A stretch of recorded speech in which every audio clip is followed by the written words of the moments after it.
Noong panahong iyon, kumalat sa buong Judea at sa palibot na lupain ang balita tungkol kay Jesus. Ang lahat ng ito ay ibinalita kay Juan ng kanyang mga alagad. Tinawag ni Juan ang dalawa sa kanila at pinapunta sa Panginoon upang itanong, "Kayo po ba ang paririto o maghihintay pa kami ng iba?" Pagdating nila kay Jesus ay kanilang sinabi, "Pinaparito po kami ni Juan Bautista at ipinatatanong kung kayo ang paririto o maghihintay pa kami ng iba." Nang mga sandaling yaon ay maraming pinagaling si Jesus, mga pinahihirapan ng karamdaman at mga inaalihan ng masasamang espiritu. Ipinangkaloob niyang makakita ang mga bulag. Sinabi niya sa kanila pagkatapos, "Bumalik kayo kay Juan at sabihin ang inyong nakita at narinig.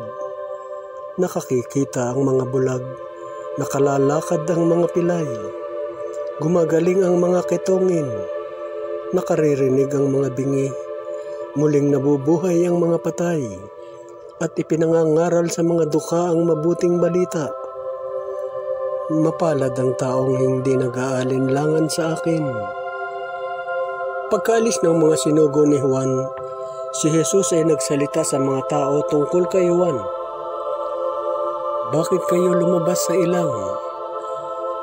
Ano ang ibig ninyong makita? Isang tambong iniuugoy ng hangin. Ano nga ang ibig ninyong makita? Isang taong may maringal na kasuotan.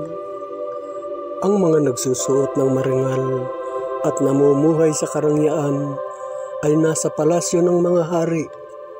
Ano nga ba ang ibig ninyong makita? Oo, at sinasabi ko sa inyo, higit pa sa isang propeta. Sapagkat si Juan ang tinutukoy ng kasulatan.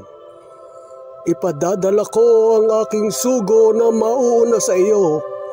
Ihahanda niya ang iyong daraanan.